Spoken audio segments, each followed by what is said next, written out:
Nicolini Law Firm, Damages, My Experience, Part 16. After I had submitted the email again, okay, this is my second time submitting the email to Adrian Nicolini. So I did so on August 18, 2020. Then I received a call from Adrian Nicolini. I decided to record the conversation at this time, okay? I have provided snippets of the conversation between Adrian Nicolini and myself. Unfortunately, I was unable to include the entire conversation. The file was too large, too big. Okay, the snippets, however, include that I've included contain enough information, important information, which I believe you'll be able to tell if this lawyer did right by me.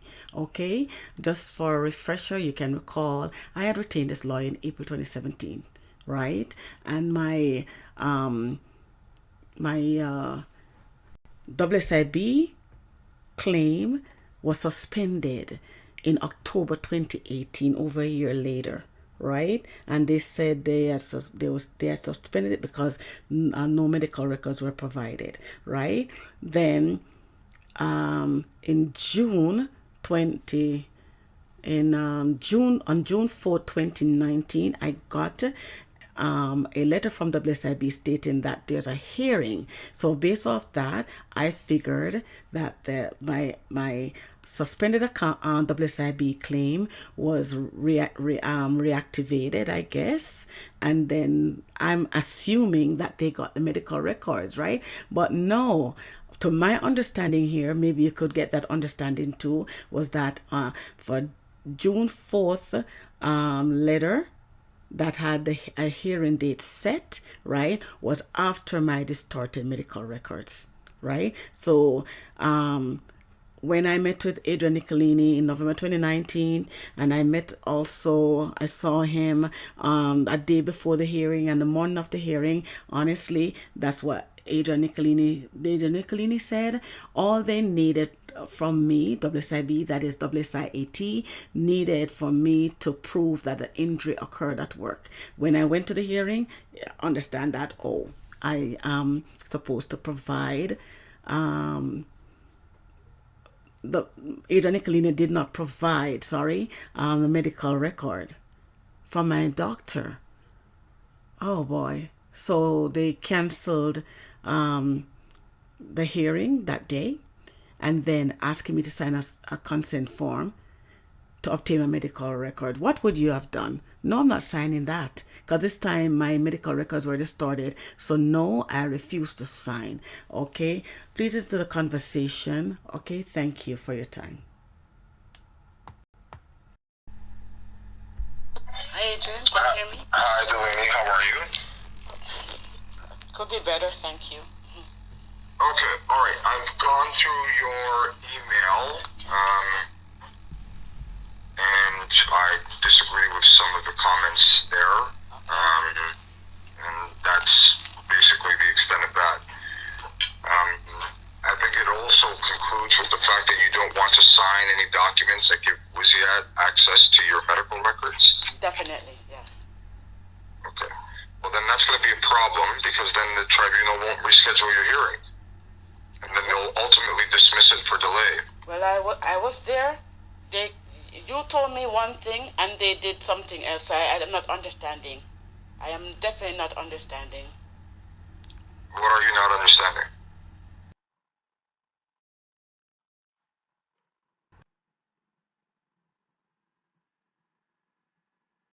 Very simple, very straightforward. Yes. I felt comfortable with the information that the tribunal already had on file to move forward with your case.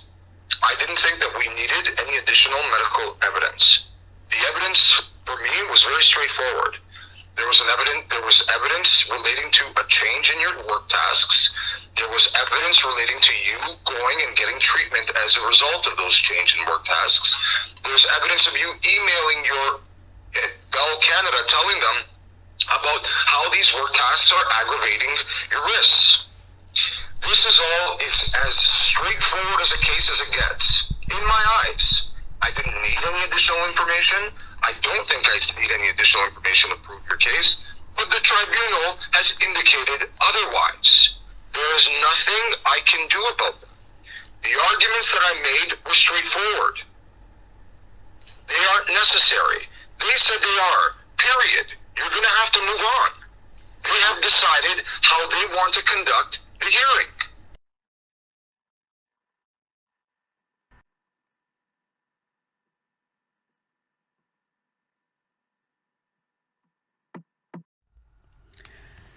I have not heard from WSIT throughout the remainder of the year 2020. April 2020 to December 2020, it seemed obvious that they were waiting their turn after Name-Mark law had its way with my cases. Okay, we will get to that. Okay, it's just so sad. It's just so sad, you know. But anyway, please bear with me as I finish this presentation at WSIB. Okay. 2021, received calls and mails from WSIT, but ignored. I ignored them because I realized the system was really having a field day with my cases. So this time I decided not to communicate. Okay. As you can see, I received a letter from WSIAT dated April 14, 2021, and with a different name, from Exmorley Law, Mr. James E. Davis. Usually it would be Hussein Muftaderi. Okay, the last letter that I can remember and which I've shown you had Hussein Muftaderi's name, and it was dated March 2020. And that letter was after the farce hearing, you know, in February 2020, when they when they had the hearing and it was canceled because they said that they did not receive medical records from my lawyer, Adrian NICOLINI. And yeah, so they got a letter in March with Hussein Muftaderi's name. I just jogging your memory, okay? And the letter included a consent form for me to sign. Now, Hussein Muftaderi realized that he now had me cornered. Mission accomplished, okay? Because if I sign the consent form, I would be in problem because my medical records at the Ministry of Health, right, were distorted, okay? And if I don't sign, WSIT will not proceed with my claim. So either which way, I'm in a bad position, and he recognized that. So he wiped his hand and he's gone. Okay, so someone else can take over. All right, his job was done and what he wanted to do. Okay, and we'll get there. I do have my presentation on Hussein Muftaderi. Okay, in the meantime, if you'll notice with this letter, it says here from WSIT, this confirms receipt of Mr. NICOLINI'S correspondence dated July 28, 2020. You notice the date, July 28, 2020, and it says receipt of Mr. NICOLINI'S correspondence. Okay, remember the conversation that I recorded was in August 2020. So July 2020, this was when Adrian NICOLINI forwarded documents to WSIAT. I retained this lawyer in April 2017, right? And throughout the time, I've been giving Adrian NICOLINI information, doctors' notes and everything, right? Pictures and all that. And he did not forward any of them to WSIB/WSIAT. So as you can see, I'll read it out for you. It says, this confirms receipt of Mr. NICOLINI'S correspondence dated July 28, 2020 and attached February 11, 2019 letter from the Great Lakes Medical Center, as well as 5 photos. I apologize for the delay in acknowledging these. We also received Mr. Davis's February 22nd, 2021 correspondence advising that he had taken carriage of this file from Mr. Muftaderi. Our records have been updated. Then it says in the February 27, 2020 interim decision, right after that hearing was cancelled, they went behind my back and made a decision. That's why the consent form came about, okay? That decision, the panel instructed that the following documents be obtained regarding the worker's right hand. So 2021, right? ADRIAN NICOLINI'S has not forwarded anything over to regarding the below. This, I'm gonna go through them. I have not forwarded anything to WSIAT. So 1, the STD LTD claim file including the IME, okay? 2, all clinical notes tests performed and treatment from Dr. James B. Chang for the worker's hand from April 2016 to March 2017. And I will tell you that Dr. James Chang, throughout between April 2016 to March 2017, the only thing he may have is the Voltaren cream. That Voltaren cream in August 2016, when he told me to use it, he sent me back to work with my sore and painful hand. But Dr. James Chang has not examined my hand, sent me for ultrasound, x-ray, nothing throughout that period. The only 2 things I would believe Dr. James Chang has in his possession is a copy of the ultrasound from Great Lakes Medical, October 2016, and a copy of the ultrasound from Sunnybrook Hospital in February 2017. He did not, as his patient, it did not send me anywhere for any examination. Okay. 3, it says all clinical notes, tests performed and treatment from the local medical center, which is Great Lakes Medical Center, for the worker's hands from April 2016 to March 2017. Now, again, there are notes. I've been going to Great Lakes Medical. So Great Lakes Medical has been proactive. Yes, they have been. Okay.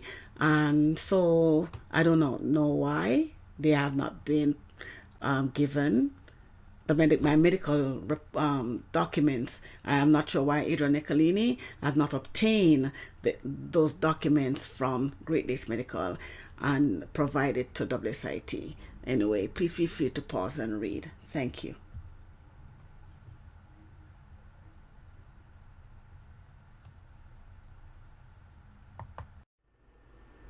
On December 24th, 2021, I received this letter. Okay, it was addressed to ADRIAN NICOLINI, but as usual, I'm copied in, right? And the new representative from the new lawyer from Exmorley Law was copied in also, right? I was ignoring WSIT. I was just ignoring them because I just felt as if I was taken for a ride. Okay, and it says here to ADRIAN, as we did not hear from you further to our October 21st, 2021 letter on November 29, 2021, I left a voice message for you, for your assistance, that is Miss Steele, inquiring on, okay, an update on my previous October 5th, 2021 message regarding the outstanding medical info, right? Still not providing medical info, right? And then 2, whether you have an updated address for Miss Grant, since correspondence consent forms, okay, were returned to the tribunal undelivered. Feel free to read the other section. Just to tell you that I am not going to sign a consent form. They sent it through registered mail and I just ignored. Okay, I just ignored because I said enough of this. No, I have to put a stop to it. So I just ignored. They weren't assisting me at all. Okay, please feel free to continue reading. Thank you.